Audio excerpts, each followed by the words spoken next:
Welcome back, everybody, to the Attract and Stand Out Brand Building Virtual Summit. I'm your host, Darlene Holly. This year's summit is all about building a profitable personal brand and business that allows you to authentically show up and connect with your audience. I'm so excited to be featuring so many amazing business owners and sharing their powerful stories with you. Today, I'm interviewing Stephanie Hayes. She works with experienced entrepreneurs who have built successful businesses but aren't sure what's next. She helps them create a business model that works for them and a plan to get to the next level of growth so they can become more profitable and do the work they really love to do. Please help me welcome Stephanie. Hi, how are you? Hi, good. How are you? I'm amazing. Thank you so much for being a part of my second annual summit. I'm so glad to have you here. And I know you have so much expertise and knowledge and information that you're going to share with us today as we talk about converting leads to sales conversations and how to create a truly profitable business. So I'm super excited to talk about all of this with you today. But before we get started, I'd love to hear just a little bit about you and how you started your business. All right. Well, I was a business and technology consultant for 20 some odd years, 23 years. And I always worked in startups, and I was working like within the startups, but consulting into big businesses. So I got this really great kind of breadth of experience and got to see how it feels to build and be part of building a small business, but also, applying those skills into these much bigger organizations. And so as I kind of went through that experience, I started up my own consulting company with my business partner about 12 years ago. And that was my first sort of foray into owning my own business rather than just being kind of a freelancer or a consultant. And we built that business to a couple $1 million.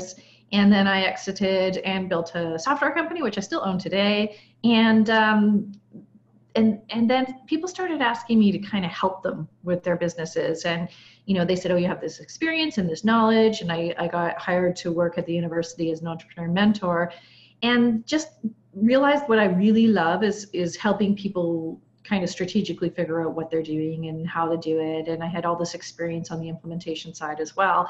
So I kind of pulled all that together and started my own coaching business about 4 years ago. And it's been so much fun. It really was just formalizing what I was doing already. But I've grown a lot, and I have learned a lot. And now I work mostly with solo entrepreneurs and small businesses, which is what I really, really like, because I don't have a lot of interest in working with the big corporations anymore. And being able to see those results and see the impact that I'm having in real time. That's amazing. So you started consulting and then you switched to the coaching. Yes.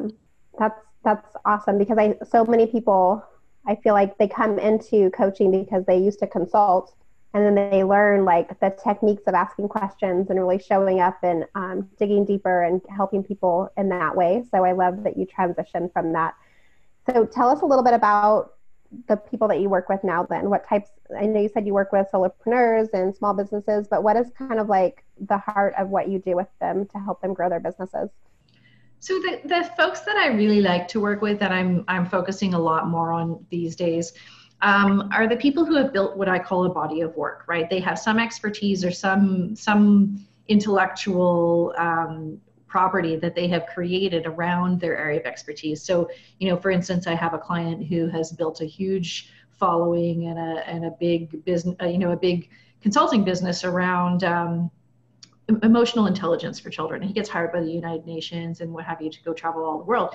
And it was just becoming too much for him. And what he was trying to do was back into his business, right? So all these guys are kind of backing into their business. They have had this success in whatever they are an expert in, and now they need to build a business around that. And so oftentimes they're authors, oftentimes they are academics, they're intellectuals, they have, some type of thing that they have created, and now they want to actually capitalize on that and stop traveling, right? Like they're often traveling a lot, and that's how they've been kind of getting business in the past. So now we're going to build a more sustainable business model around that.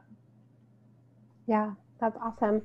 So I know for the summit, we're going to talk a little bit about how to convert leads or prospects or whatever we want to call them into having actual conversations with us, and then closing them into sales. So let's kind of dive into that topic. And what are some of your strategies and tips for helping us get people that are interested? Maybe they're following us on social media, maybe they've been following our blog posts, or we noticed that they're following all of our Instagram lives and in those different channels.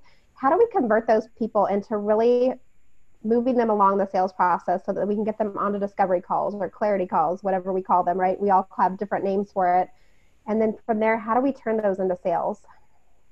Okay, so the first thing that a lot of people make the mistake of is that they kind of lump selling and marketing together.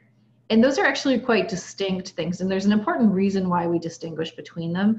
But marketing is where you are trying to get people in the door, right? Those are all the things that you might do to generate interest and to get people to the point where they ask for information or they indicate interest. And that's when selling begins. And the reason that that's important is that there are different messages and behaviors that we have during both of those stages of sort of the customer's journey.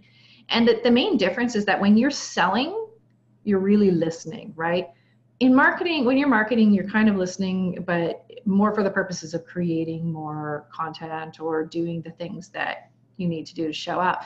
But when you start selling, you're actually having a two-way conversation with a client, whether it's through a call or whether it is in a one-to-many relationship. There's an indication of interest, and the perception changes then, and the energy shifts, and this leads to a transformation, right? So it's really important to understand the difference between those two things, because we behave differently when we're marketing versus when we're selling. So when we get somebody in the door, there are a lot of different ways that we can do that. But the key differentiator is that there's an indication of interest, right? There's something that allows that person to hold up their hand and say, I am interested, I want to know more. And up until that point, this is marketing, right? This is presenting opportunities for people to do that. There are kind of like 6 different ways that we can sell.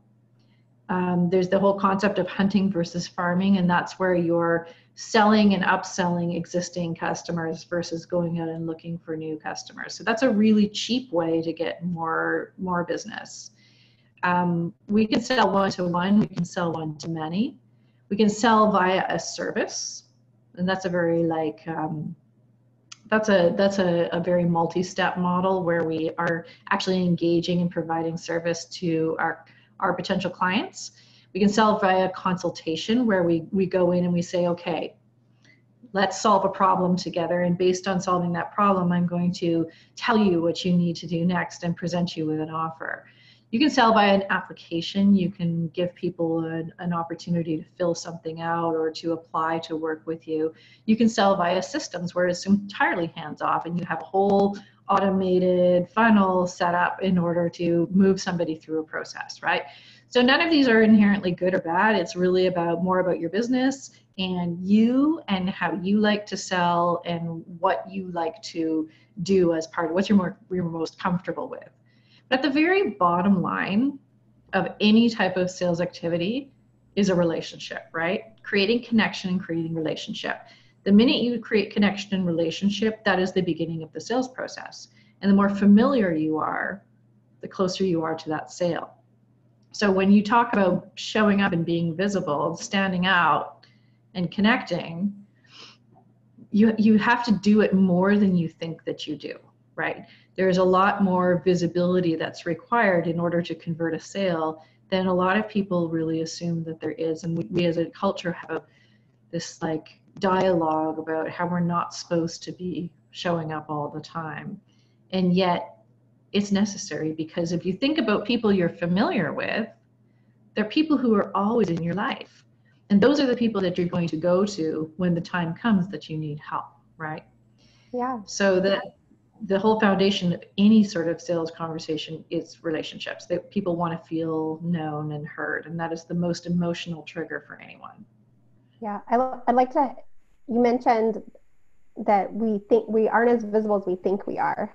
Can we talk a little bit more about that? Because I think a lot of people struggle with that one. We think, oh, we have a Facebook account. We're showing up maybe in our clients' email boxes, where we have Instagram and Twitter and LinkedIn and all these different platforms, and we're producing some content. But I think a lot of people think that, oh, I put one video out there, but nobody listened, nobody liked it, nobody commented, I didn't get a client from it, so woe is me, I'm not going to do it again because it doesn't work.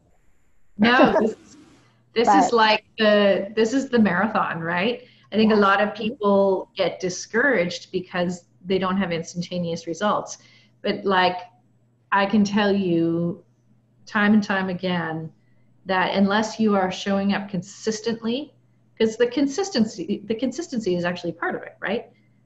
We want to be consistently visible, relentlessly visible. And so we have these ideas that people are not going to like us because we are showing up too much or we're too present. And that's just not true, because more than half the time, whatever you put out there is not getting seen, right, by all the people. So you don't post a video and then all of a sudden right then everybody is going to see it. This is why I ran a webinar about 3 weeks ago, and I'm still seeing people click on the registration link. Yeah. Even though it was done 3 weeks ago. It's because these things just don't show up for people right away, right? And we have lives and we're busy. And so you're bettering your chance of being noticed if you are showing up consistently and a lot more than you think that you need to be. Yeah. So once you create that visibility and you start showing up more and you have people that are raising their hand and they're interested, they want to work with you, what are some techniques to get them then to that next point? So if they've raised their hand and they've said, I'm interested, right? I want to learn more. Then we move into what I call sort of the 5-step sales process. And the formality of your sales process is really a bit of a personal decision. But if this is a place that's really not that comfortable for you, it can really help to have a little bit of structure in your sales process. I'm not a fan of like sales scripts and consultation scripts, because what ends up happening is you get this in front of your face and you say, okay, so for the next step in our sales call, we're not listening, right? We're always thinking about what we need to say. But it's just like in a relationship, it's like any relationship.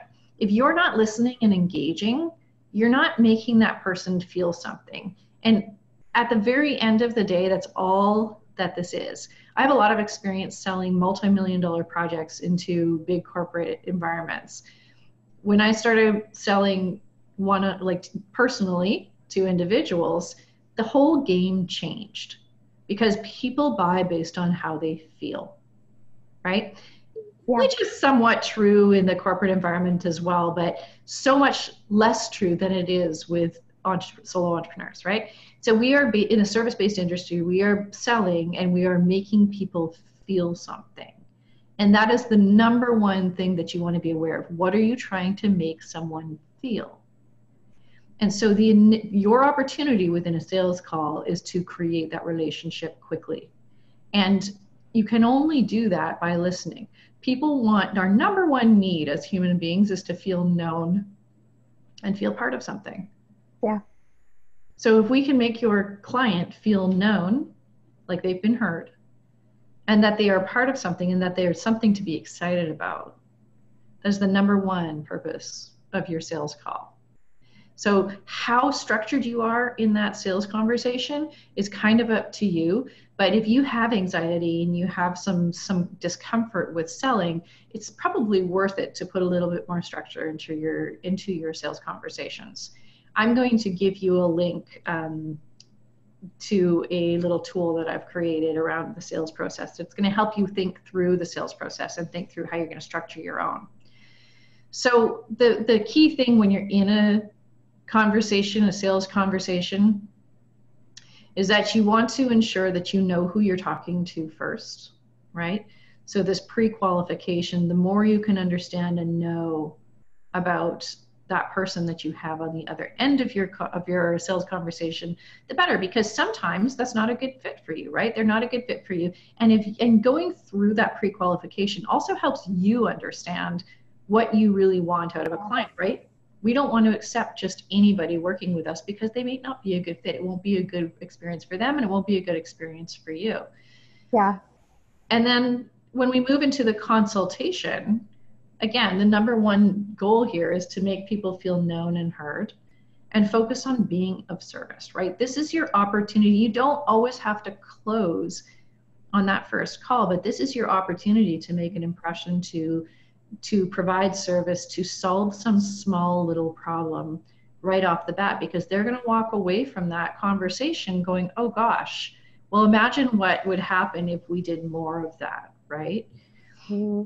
Now you want to lead the conversation, but you want to make your customer feel like they have, right? Which is tricky, right? It's an advanced skill, but you don't want to end up, in this endless conversation. You want to lead them through a bit of a journey in that conversation, but you have to be really clear about the expectations you have in a sales conversation. And you want to make sure that they feel like they're having a chance to be heard, to be told, telling their story, right? If you ask them lots of questions and use their words, they're going to connect with you a whole lot more.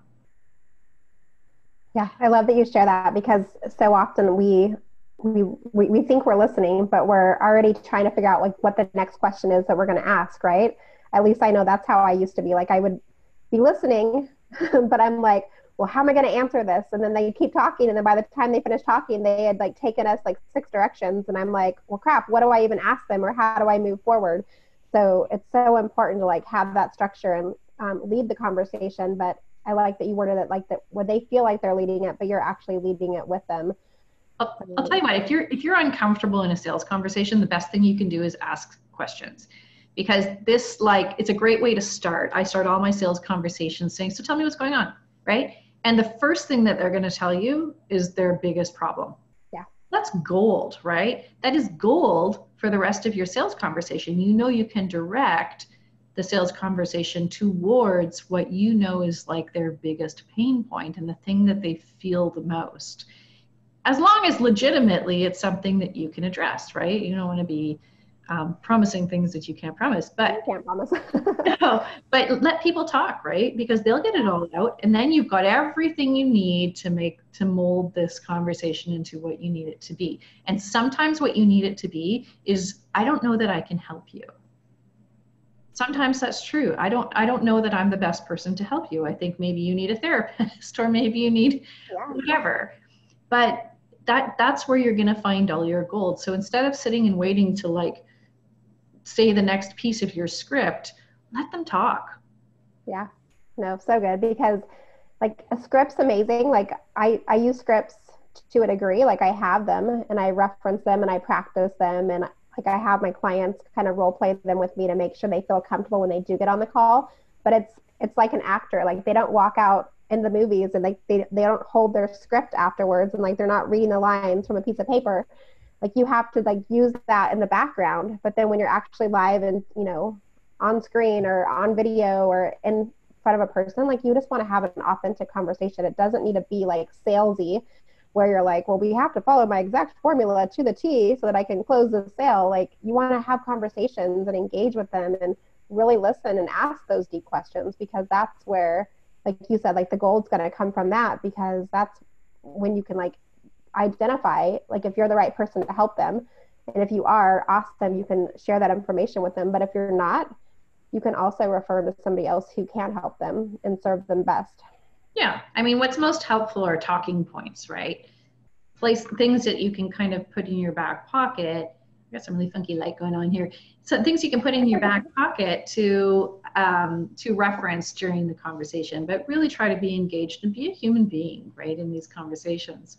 And then when it comes to closing the sale, the thing to remember is that people are on this call with you because they're expecting you to want a decision, right?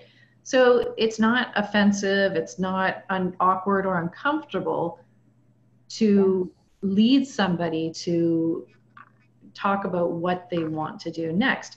Do they have to decide on that call? No. I'm not a fan of high pressure sales. I don't enjoy them. I think that they're inauthentic. And so, but you can enter, it's not a problem to enter into that part of the conversation where you are leading them to tell you how they're feeling right now. And one of the hardest parts for people is like making that transition from this consultation that we've had where we've been talking about your business into this conversation about how to see if they're ready, right? And there's like 2 sentences that I think work really well in this regard and feel a little bit more comfortable for people. One of them is, how are you feeling about working together? So thank you for sharing all of this information. I can understand blah, blah, blah, blah, blah. So, I've talked to you a little bit about the work that I do. So how are you feeling about working together now? Or what can I answer for you that would help you make a decision, right? Those are 2 like easy, non-offensive conversation or phrases that can help move from, look, we've talked about you, we've talked about me, let's talk about working together. Yeah. But remember that people are expecting to have that conversation. It's okay. You can ask permission. And especially if they've hopped on a call with you and they've raised their hands, they're interested. Like maybe they're ready, maybe they're almost ready. Like we don't know that. Like sometimes they're not ready to make the commitment at that moment. But that doesn't mean, like you said, like they might not say yes on the phone today, but they might say yes a week from now. They might say yes a year from now. Like we don't know. Like sometimes they have to be in the right place as well. So what are some of like the key strategies if someone doesn't say yes on the phone in that moment? What are your tips for following up with them and connecting and re-engaging those conversations later on? Well, at first we need to understand some of the motivators to buy, right? Like people are, like them or hate them, there are a handful of things that cause people to buy, right? One of them is competition.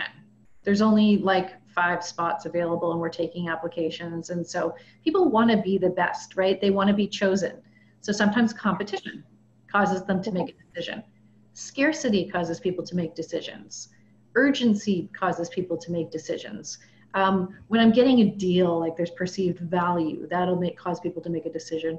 Also, reminding them what it says about them to make that decision, right? That's a really big one. Like, what does it say about me that I invested in this program? And also how they want to feel. So those last 2 are the ones I probably use the most. But what does it say about you to have done this? How do you want to feel? You're talking to me because there is something that you feel that you want to change, or some way that you want to feel that you don't feel right now. Remember that this isn't always about solving a problem or a pain point. This can also be about just making something better, right? Yeah. So whatever it is that they want to feel, that's a motivator to buy. So if you keep those things in mind, some of these things, they sound yucky, but in some cases we actually use them, like when we're launching a program that has a start and an end date, for example. There's going to be scarcity, there's going to be urgency because we're starting on a certain date, right? You can't make that decision 3 months from now and still participate. So it doesn't necessarily mean that scarcity and urgency always have to be bad things. They can be utilized, but good or bad, these are the things that cause people to buy. So when you're handling objections and when you're following up with people, a lot of the times they don't make decisions because they're in fear, right? They're fearful of something, and they might not even be able to tell you what that is. So before you hang up with them, you want to sort of get a sense of kind of where they're at. And if there's an objection, you got to figure out where that fear is really coming from. So an objection is either based on fear, or they haven't been convinced of the value yet. The value that you're going to provide for them, they're either not certain that you can do it, or they're not certain it's possible for them. So your job is to kind of get to the bottom of that. Now, if after all of this, they still want some time to think about it, well, okay, that's fair and reasonable. But in your follow-up, you have to be really conscious of timing, right? Timing is really, really important because they've had this conversation with you, they have understood, they have gotten a sense, and it's kind of like the iron's hot, right? So there's sort of a little bit of a magical moment where you have the chance to kind of come back to that. Sometimes people take 2 or 3 days, and then you can follow up with them and reinvigorate that conversation. Sometimes I like to say, you know what, hey, I was just thinking about you, and it was really nice to have that conversation. I thought about something specific that you said. Do the work build in those specifics, because that is helping people become known, feel like they're known, feel like you heard them, feel like they've got something special. Everybody wants to be special. So if you can come back to them and say, you know, I was thinking about what you said on our call the other day, and I had another question for you, or I had another thought for you, or I'm really excited about the opportunity for you to make these changes in your life, right? So being really focused on them and them specifically and their specific attributes is really important, right? So when you're doing your follow-up, don't just say, hey, how are you feeling? Like, do you want to sign? You want to follow up and say, you know, how are you doing? Be empathetic, right? You need to be a human being. You need to make them feel seen and heard and known. And you might even like send them an article you saw that reminded them of you, right? Reminded you of them. You're them, yeah. So don't skip the follow-up process. Like, be really, really specific in the follow-up process, and make sure that you're referencing things that you heard from them. And sometimes people are just they need to stew for a little bit, right? There are certain people who just don't make decisions right away, and sometimes they'll tell you that, right? So listen, right? You gotta just listen. Yeah, you have to honor that too, because not some people are ready to invest immediately and they're ready to jump at it, and then other people need to like sit back for a minute and take it in and like make sure it's a good decision for them to move forward. And we all process differently. We all do things differently. So it's not like this like cookie cutter process that you can do where it's going to work the same for every single client, because every person you talk to is going to have different life experiences happening in the background. They're at a different place in their life. They have different obligations and other things going on. So it's good to like understand. Well, I think you touch on a really important point, and that's your mindset around your selling, right? And you know, there's a few things that we want to do to kind of get out of our own way from the sales perspective. We want to make sure that we're aligning our energy with our customers' energy. And if they're over here with this really like fearful energy, you want to be over there with really open energy and being able to like bring them along. And you got to do some work around handling rejection in really positive ways, right? Really productive ways. Because here's the thing, you don't know their stories, right? You have no idea what experiences they've been through. You don't know all the different pieces that have contributed to them getting to be where they are right now. So rejection, if it's a no, then it's just not the right time, or it's not the right people, or it's not the right alignment. It's fine, right? If it's a no, it's not about you. It has nothing to do with you and the value that you offer. It's a complete combination of all of their experiences. And maybe you're just not the right person for them, and that's okay, because there are not everybody is right for everybody, right? Okay. I think we also need to do work on believing our own value and our own worth, right? There's like, and that's not something that happens overnight, but if you're struggling with that, you're going to show up in a sales conversation and it's going to be clear that you are not certain of your own value and your own worth. And this whole like story about selling being slimy and icky and gross and whatever, selling is a service, right? Selling is a service to your clients. It is giving them an opportunity to solve a problem, and that's really valuable. So the more you sell, the more people you can help. So we want to try and sell so that we can continue to show up for our clients. And you're also not responsible for your clients' money. This is a big one. Oh, they can't afford it. I'm pretty sure they can't afford it. You don't know that. I've seen people who have barely anything invest huge amounts of money compared to what they have. And then I've seen people who have lots of money be really stingy about like little cheap programs. So you just don't know, and it's none of your business. You don't know their stories. The right people will say yes, and not everybody is right. This is an opportunity every time you get on a call to learn more about your customers and also about who you don't want to work with, right? Yeah. And I think like you mentioned, like the confidence with it too, like getting comfortable saying how much your service or your product is going to cost helps so many of my clients when they actually like you can't just like say the number one time and like assume that you're going to be comfortable with it. Like if you're not comfortable selling it, like it's going to come across that way when you're talking to them, and they're not going to be as confident in you to buy from you if you're like, oh well, my package is $5. I know you probably don't want to pay that much money because like $5 is a lot, and you could probably get a Starbucks coffee for that. But but when you like own it, you're like, well, this is what my package costs, and this is what you're gonna get with it. And like when you own that, like it's so much easier to show up, and like they feel that confidence in it too, and they know that they can trust you in a different way. This is one of the biggest mistakes I see people make, is that they're very apologetic when they say their pricing, right? They try to qualify it. So they'll say, oh, it's $700 for this, but you get all this stuff, and I know like sometimes it's hard, but you know, blah, blah, blah, blah, blah, blah, blah. And then like, imagine being on the other end of that conversation. I'd be like, oh, okay, it's almost like you talk them out of it. You clearly don't really think that this is worth that much money, so why should I, right? Right. Yeah, but when you just say my price is $700, and you like you sit with it. Yeah, your investment for that package is $700, right? And what you can do then is you can say, and like I think that would be a good package for you, but you may need even more support than that. And you know, we can talk about that if that's something that you want, but you know, you can start here. Yeah. Think about the change in energy there. Yeah. Like we're just going to start here, but there's probably more places we can go. So yeah, but we'll talk about that later. Like, let's just start here and get like your feet wet. I like that. Right. So good. So before we start to wrap up, is there any other tips or tricks that we didn't get a chance to cover that you want to make sure that you share when it comes to the sales process? And yeah, I think the only other one that comes up when we're talking about pricing is that, you know, a lot of people struggle with pricing because they think that it's an indication of their value, right? And I guess in some regards it is, but the thing that has really flipped it for me is that your pricing is there, and its sole purpose is to support your brand. So what's your brand?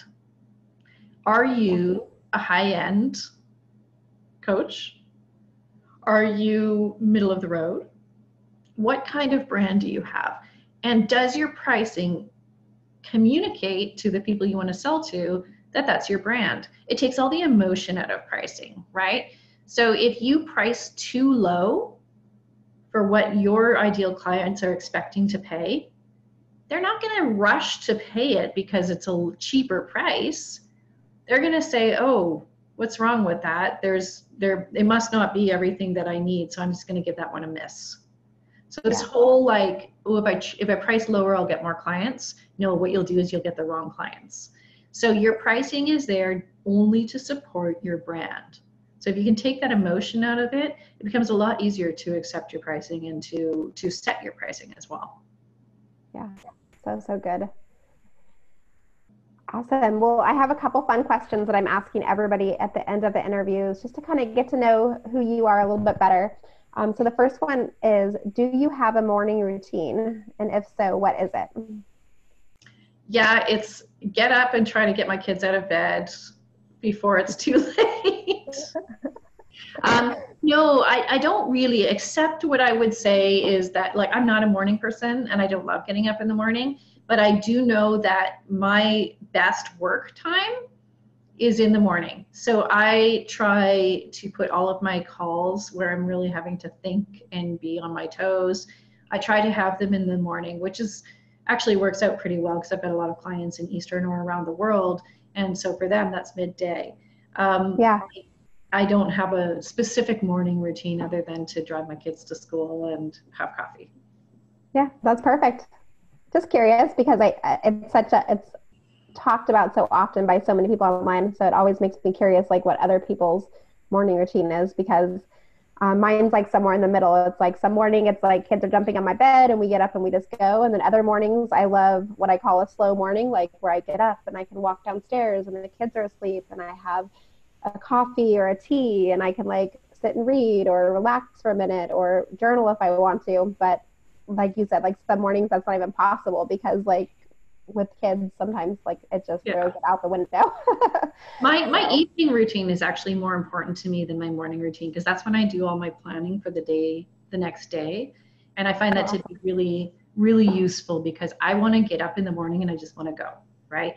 I don't want to have to sit and think about what I'm going to do for the rest of the day in the morning. I'm really wired to be like productive in the morning.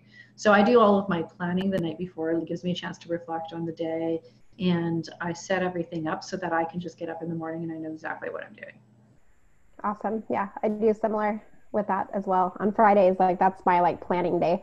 Like on Friday night before I close up the office, I'm like the whole next week is mapped out so that I don't have to second guess it. Because if I come into the office and there's nothing specifically on my calendar, I'm so less productive than if I'm like, oh, I need to accomplish X, Y, Z. Perfect. Let's do it. Yeah. All right. So the second question I have for you is, which book has brought the biggest impact on your growth? Oh my goodness.